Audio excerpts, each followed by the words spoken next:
দীর্ঘদিন পর সূচক এবং লেনদেনের ঊর্ধ্বমুখী ধারায় ফিরেছে শেয়ার বাজার।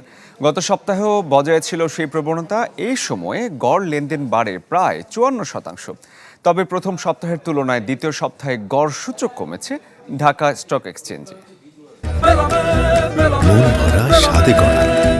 New Zealand dairy, excellence in quality. সূচক ও লেনদেনের এমন ঊর্ধ্বমুখী ধারা বিনিয়োগকারীরা দেখেছিল বেশ কয়েক বছর আগে। সংঘাতের সময় কাটিয়ে আবারও চাঙ্গা হওয়ার পথে দেশের পুঁজিবাজার।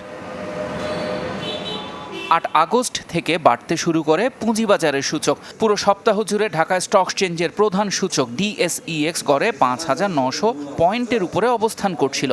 সবশেষে ১৫ আগস্ট ৫,৯০৩ পয়েন্ট বাড়ে সূচক। আগের সপ্তাহের তুলনায় পরিবর্তন হয় ০.৩৫%।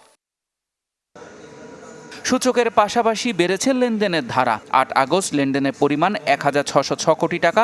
এরপর থেকে পুরো সপ্তাহ জুড়ে চলে ঊর্ধ্বমুখী ধারা। সপ্তাহের ব্যবধানে প্রায় ৫৪% বেড়ে মোট লেনদেন হয়েছে প্রায় ১৩,০০০ কোটি টাকা। এই সময় হাতবদল হওয়া শেয়ার ও মিউচুয়াল ফান্ডের মধ্যে দাম বেড়েছে ১০৫টির, কমেছে ২৭৮টির, আর অপরিবর্তিত ছিল ১৫টি কোম্পানির দর।